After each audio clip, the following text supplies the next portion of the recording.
Hey guys, how's it going? I hope you're having a very good day. For today's video, I'm here to do a book review on A Dance with Dragons by George R.R. Martin. This is the 5th book in A Song of Ice and Fire series. So for this video, I'm going to do a non-spoiler review at the beginning, and then I'll get into the fun spoilery bits towards the end. So let's get on with this review. I'll skip the synopsis altogether because spoilers, like I said. So as for the characters, at the beginning of the book, George R.R. Martin states that A Dance with Dragons coincides with the events in A Feast for Crows up to a certain point, and then it continues on with the story afterwards. So the characters I missed in A Feast for Crows were of course in this read, and then as the new story progressed, there were characters I wasn't even expecting, so I really liked that. For the most part, I think you get to see a great transformation with a lot of our main characters.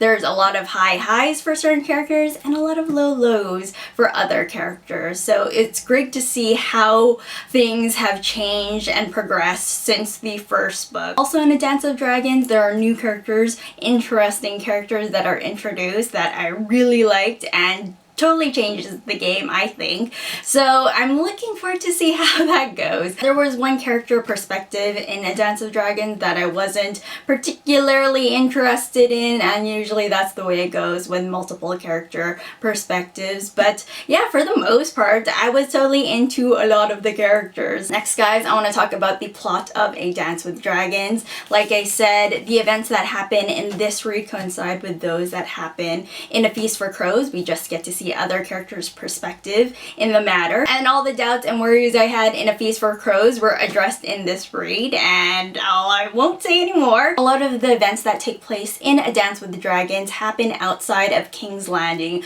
We aren't really in King's Landing really at all, I think, for the most part. So it was really cool to read about events and characters that take place in different settings, and it was just a nice refresher, I guess, from, you know, being in King's Landing for so long. So I thought that was really great. In A Dance of Dragons, of course, there are many deaths and surprisingly more marriages, and the climax was fantastic, and I'll elaborate more on that in the spoilers. But yeah, for the most part, I was thoroughly engaged, mostly because a lot of my favorite characters are in the read. But yeah, with that being said, guys, I'm going to give A Dance with Dragons 4 stars out of 5. I really enjoyed the read. I enjoyed the journey a lot of these characters are taking. I enjoyed the growth with a lot of the characters, and I'm really looking forward to see how the new characters fare against our established favorites. I'm really looking forward to the new read. Who knows when that will be? But of course, the new season is coming up in April, and I'm so excited for that because that'll cover this read and so much more. So I really can't wait to see what will be revealed and what's gonna be changed. So those are all my non-spoilery thoughts on A Dance with Dragons. Next, guys, I'm going to get into the fun spoilery bits of this read. So if you haven't read this yet, I will talk to you later. Have a good one. Bye! Or if you for some reason want to know the spoilers anyways, let's talk, let's dish. I want to talk about each of the characters, not all of the characters, mind you, because that might take a while, but a lot of the characters and the major events that happen with each of them. So let's start off with Mr. Jon Snow. Jon, a lot of the book takes place at the Wall, and that was really exciting, and it was really interesting to see how he fares as Lord Commander of the Night Watch. It was so good. He really stepped up to the plate, especially when he took out Janos Lint. Yes, I think that was the first major death, but yay, he did not hesitate at all. Of course, Jon, being Jon, gave Janos a fair warning, and then he didn't hesitate at all to take his head, so I thought that was really great. For the most part, I think Jon is doing the best he can with what he has. The biggest thing about A Dance with Dragons that I was really looking forward to was the meeting up of characters. I wanted these characters to meet up so bad because it's been so long. They've been separated for far too long, and I just wanted people to meet up with one another. And so when Melisandre kind of implied that Arya was possibly coming to the Wall, and Jon was super excited, and even though I knew Arya wasn't coming to the Wall because she's all the way in Bravos, I was still like, there's gotta be some way that they could meet up, maybe.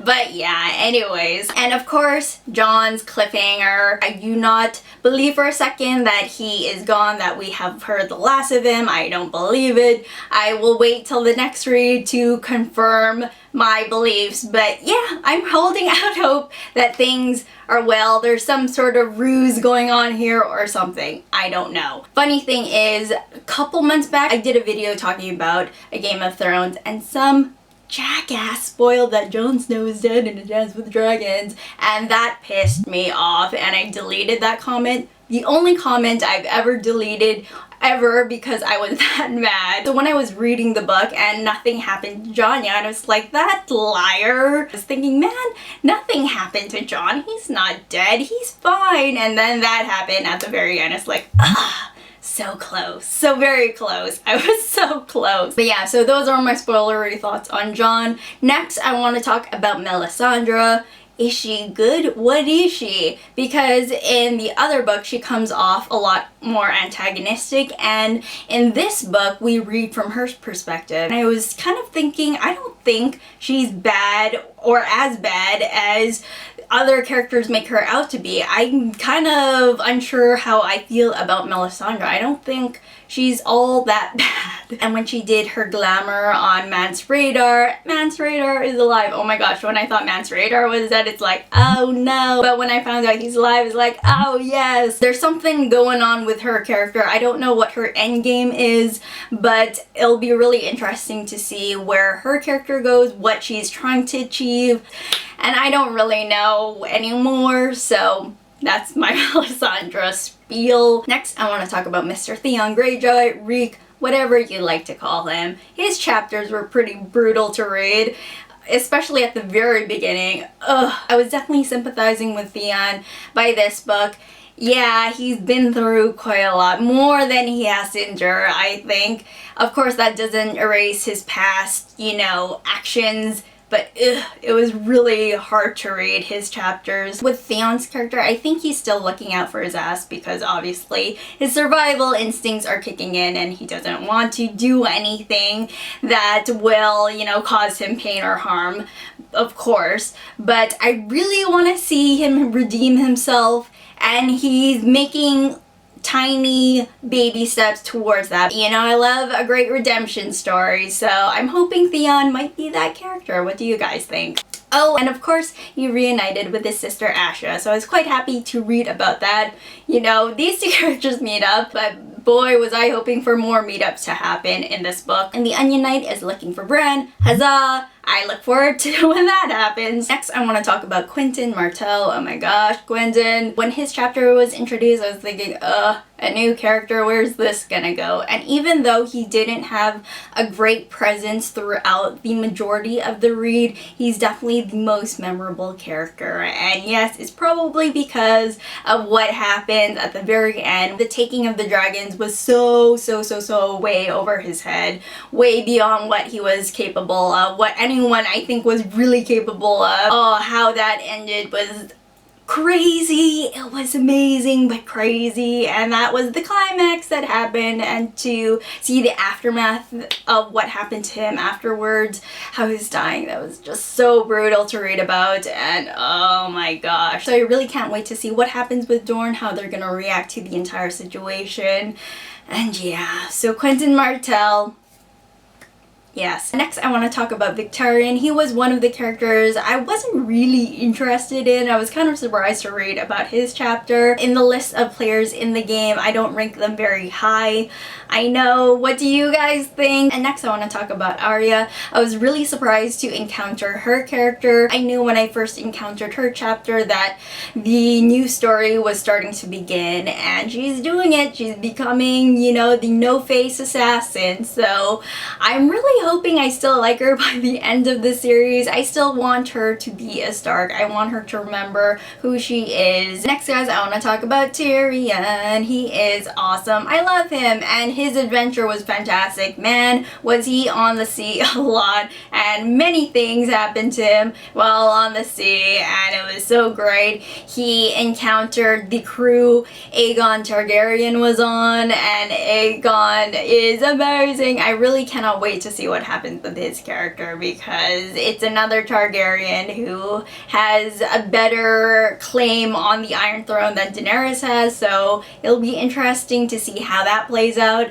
But anyways, I'm getting off track. Tyrion, I so wanted him to meet up with Dany. I wanted him and Dany to be BFFs. I really wanted to see what their relationship would be, how they would interact with one another, how they would react to each other when they first met. I was really hoping that would happen in this book, and nothing came out of it. They were so close. So very close. But Tyrion did meet the bear, Ser Jorah Mormont, and I was happy about that, and he does encounter Penny as well, and that was cool to see his interaction with her. That whole ragtag team was fantastic, I thought. Yeah, but Tyrion, my goodness, I really still enjoy reading about his character. Next, let's talk about another Lannister, Cersei Lannister. Oh, how the mighty have fallen. Her punishment, her walk of shame through King's Landing, that was a lot to take in. I don't know how I feel about that punishment, because the humiliation,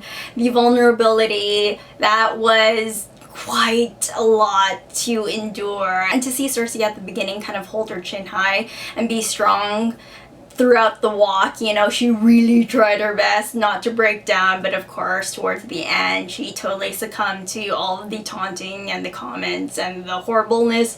Oh, but yeah, so that whole thing was kind of just unsettling to read. I thought I'd be like, yeah, that's awesome, and I was like, this is so bad. Yeah. And last, guys, I want to talk about Dany Targaryen. First of all, Dany, she endures so much throughout this book. I mean, she tried so hard, but she doesn't catch a break throughout this read. And of course, the suitors lining up to marry Dany, there's Quentyn Martell, and then there is Aegon Targaryen, Victarion, and then Ser Jorah Mormont loves her, and Dario, her, you know, F-buddy, and then we have the guy she eventually marries, his Dar Solorak. Yeah, that was a roller coaster of a ride. It's like, who will she end up marrying? And of course, Dany finally flies on Drogon, and now she can head back to Westeros and claim her throne, but not before she burns everything to the ground. I don't think that's what's gonna happen, but probably something really close maybe. I don't know how she's gonna react to